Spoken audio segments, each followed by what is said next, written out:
Good day. Language choice is also known as dictions. Refers to the choice of words and style of expression an author uses whether in speech or writing. Language choice varies from one situation or text to another, even coming from the same author. It is a key relevant of rhetorical analysis because it communicates much more than the literal meaning of words. An author can use their language choices to convey a number of messages including tone, settings, and narrative, voice, and character. There are even different types of language choices that convey different meanings aside from the literal words. And there are some types of language choices. Different diction affect the message received by the audience. One of the most easily recognized messages an author language choice communicate whether the text is formal or informal. Formal language is the use of sophisticated language that is free of slang and colloquialism. Formal language choices are typically grammatically correct and use complex sentence structures and vocabulary. And the second one is informal language. Informal, on the other hand, is more like a conversation, and it used more often in narrative literature. This casual language is more like lifelike and makes the reader feel as if they are experiencing a conversations in the real world. Language choice, colloquial. Colloquial phrases and expressions are informal in nature and typically represents a manner of speaking that is particular to a certain region. One of the most common colloquialism in the US is y'all, a combination of the word you and all, which is the most prevalent in the southern states. And the second language choice, slang. These are informal words that originated from a particular group of people and gained popularity. Slang is often a new word or a shortened of a modified version of an existing word. Slang can also be a new meaning of or for a word. Language choice, poetic. This is the use of words that have an artistic lyrical feel that often relate to a particular theme. Poetic language can also be highly descriptive and use a lot of imagery. While it is hard to describe this type of language, it is easily recognizable in songs and poetry. Pedantic. This form of language uses formal language to such a degree that the meaning can be unclear to the average person. Pedantic language use often seeks to position the speaker in an intelligent or superior. Think, for example, about this speech from the Shakespeare pedantic character Holofernes in Love's Labor Lost. Abstract. This is language an author uses when they want to describe something intangible or abstract, like ideas or emotions. This type of language is often associated with poetry, although it is slightly different from poetic diction in that it doesn't sound as lyric.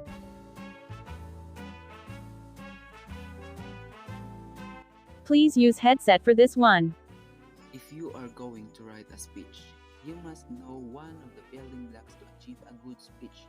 That is the use of transitional phrases for coherence and unity. So what is unity? Unity means oneness. So a paragraph has unity when all its sentences relate to the topic. So kung maghimo dita og or muswata og speech, kinahanglan ang atuang kung unsa man ganito ang topic nga atong gihisgutan, dapat mag-stick ra kita dito, dili ta mo simang. So next will be coherence. Unsa man pud ang coherence? What is coherence? It means orderly arrangement of ideas. So from the word itself, orderly, orderly arranged.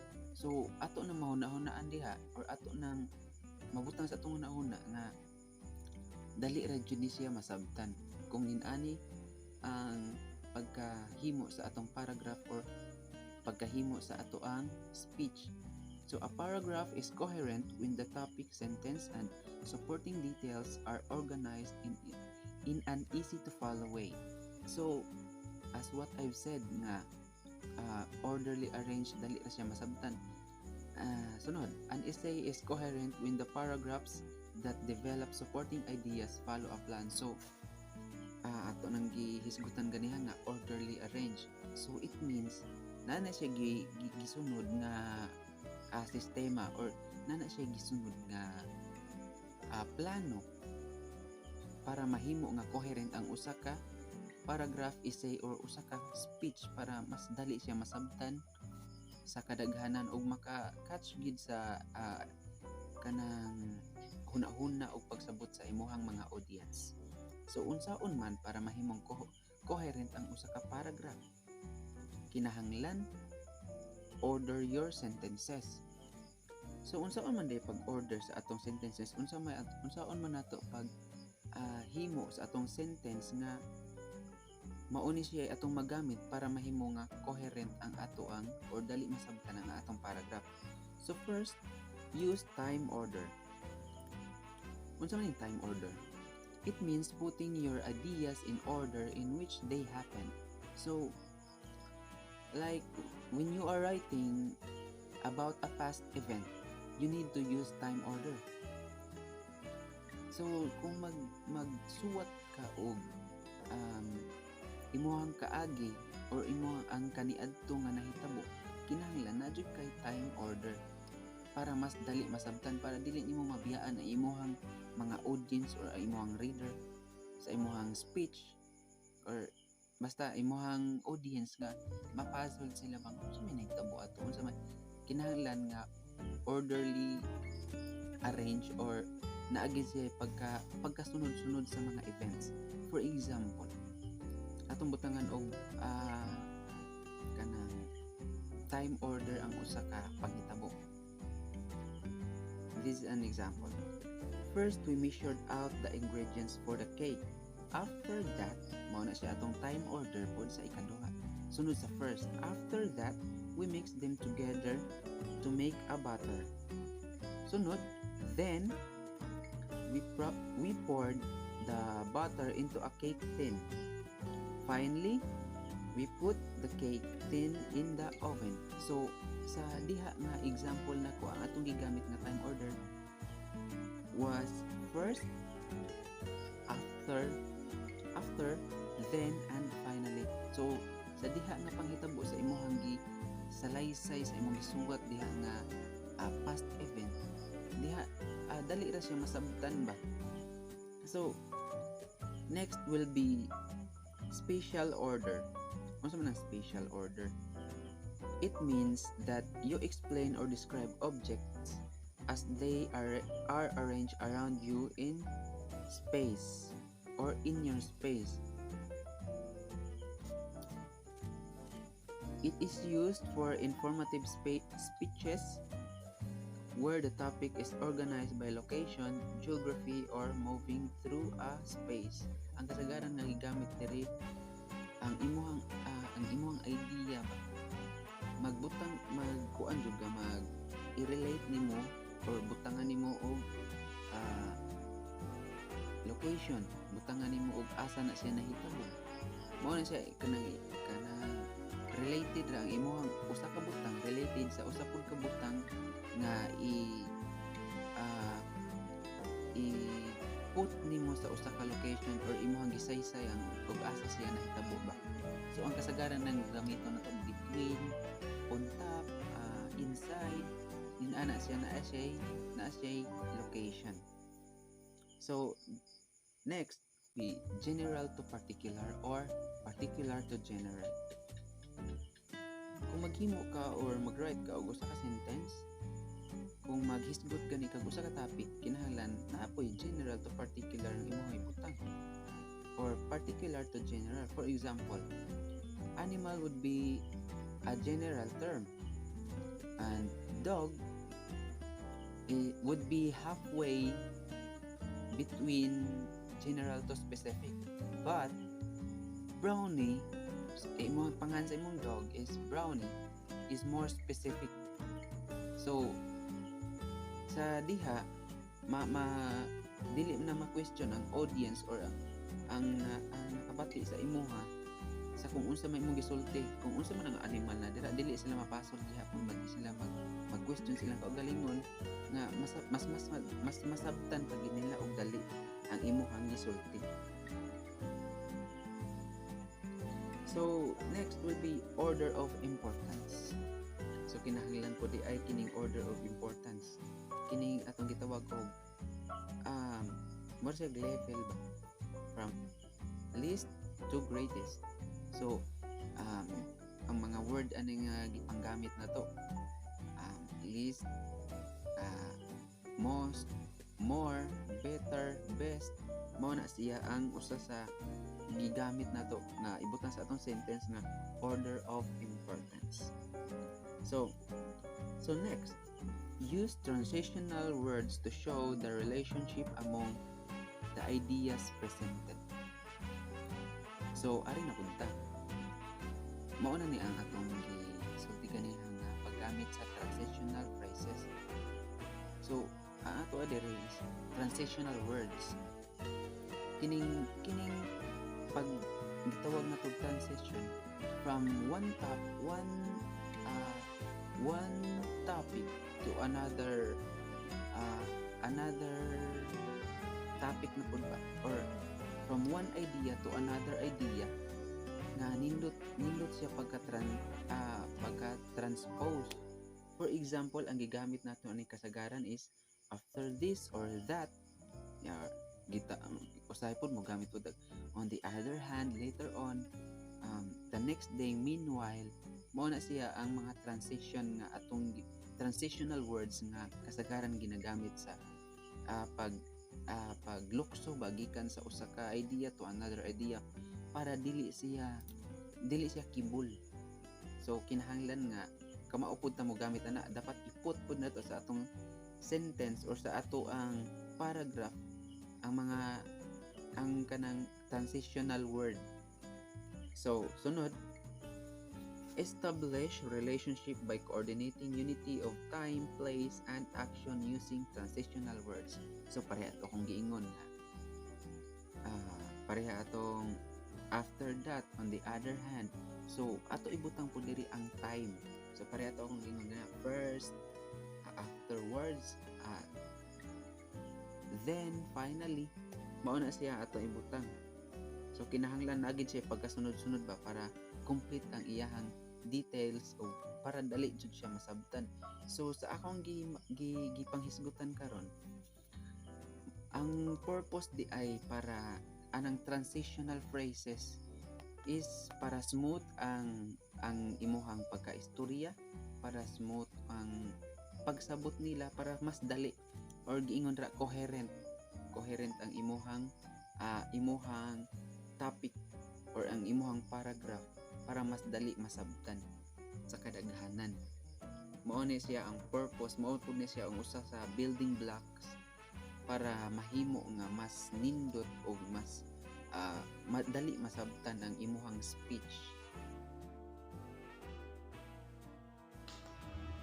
So my topic is the superb speech sandwich. So when you develop your speech, you have to think of it like a sandwich because you need both pieces of bread, and your content or meat is in the middle. The top piece against is rapport and bottom piece is the close, and you can put anything you want in the middle. So when you make a speech, think of it like a sandwich because you can't make a perfect speech if there's no introduction, body, and conclusion. So same as a sandwich, you can have a good taste sandwich if there's something missing on it. So the sandwich itself sits on a plate that identifies the person speaking. So ang sandwich daw mo ni ang kanang silbi mo ni ang speaker.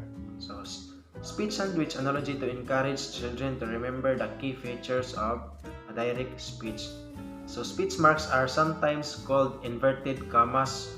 So, they are used to show us when someone is speaking. Speech marks are used at the beginning of what is being said and at the end of what is being said. The words inside the speech marks are separated from a reporting closed by a comma. So, speech marks are equivalent to braid capital letters and punctuation. So are the butter and the spoken words are the jam or your favorite filling.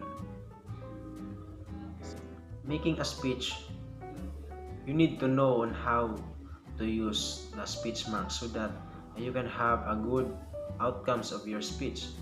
So these are five steps on how to apply speech mark.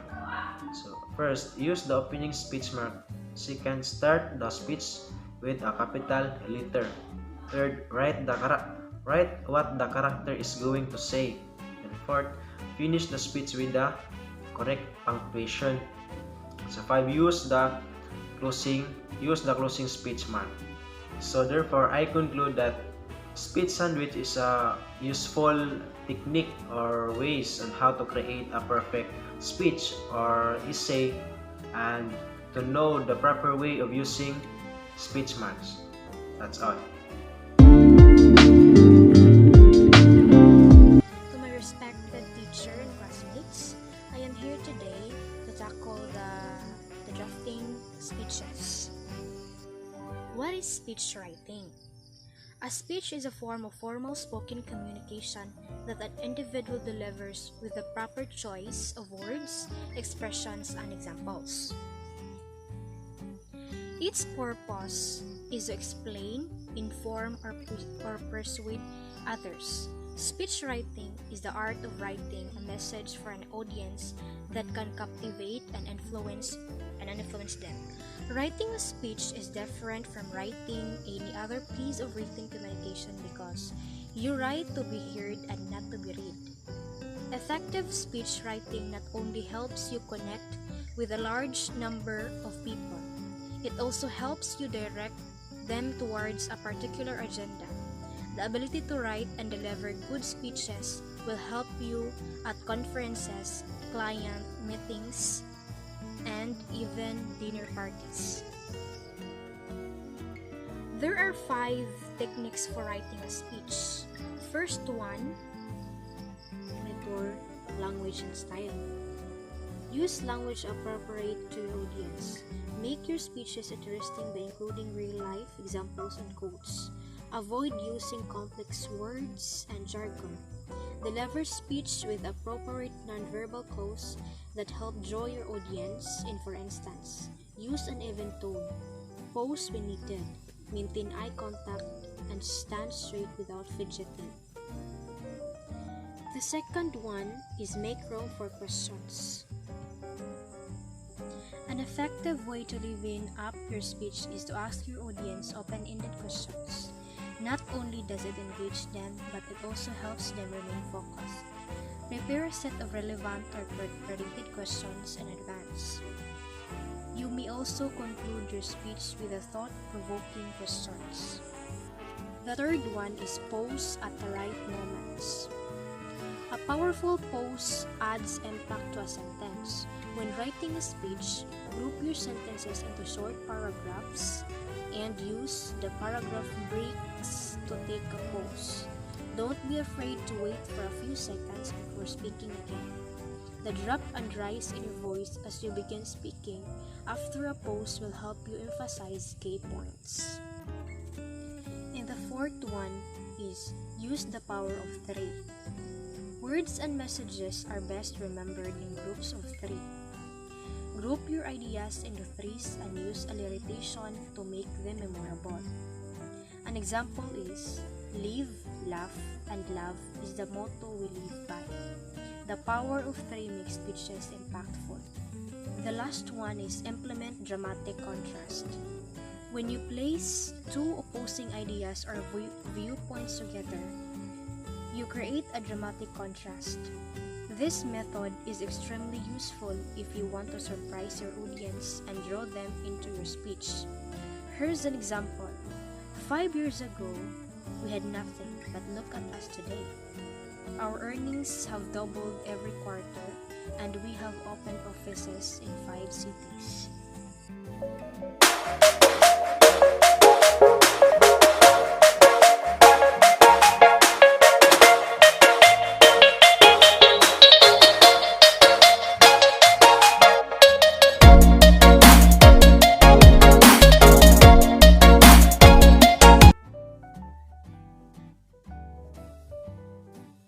A pleasant day, everyone. I am Dib Kaburong. So let's tackle the outline or outlining speeches under the topic writing speeches. An outline is the very common way of organizing a speech before it is delivered. Writing an outline is very important to speech writing process kay pinaagi niini speakers forces to think about the main point and subpoints. The examples, this wish to include and others. Kasagaran sa speakers keep their outline within during the speech as a way to ensure that they do not leave any important element and to keep them on track. Kung maghimo ta og speech, nagkinahanglan ni og structure. Kay without structure, our evidence will wander. What is the core message of the speech, or they will lose interest in us entirely. An outline is used to arrange all of the elements of the speech. It makes sense that the outline itself has an organizational hierarchy and a common format. So, introduction. This gets the attention of the audience, establishes goodwill with the audience, states the purpose of the speech, and preview the speech and its structure. So, body, one main point, A, subpoint, B, subpoint, C, subpoint, one supporting point, two supporting point.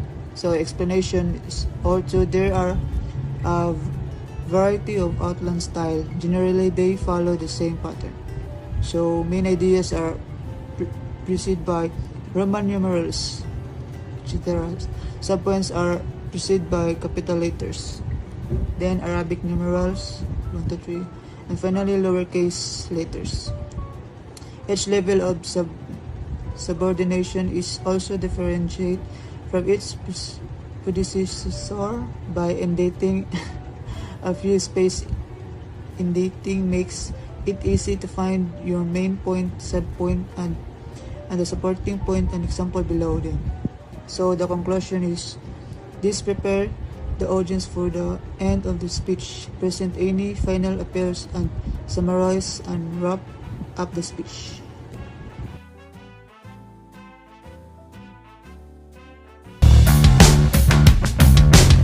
This activity is for all the members of Group 1, 2 and 3.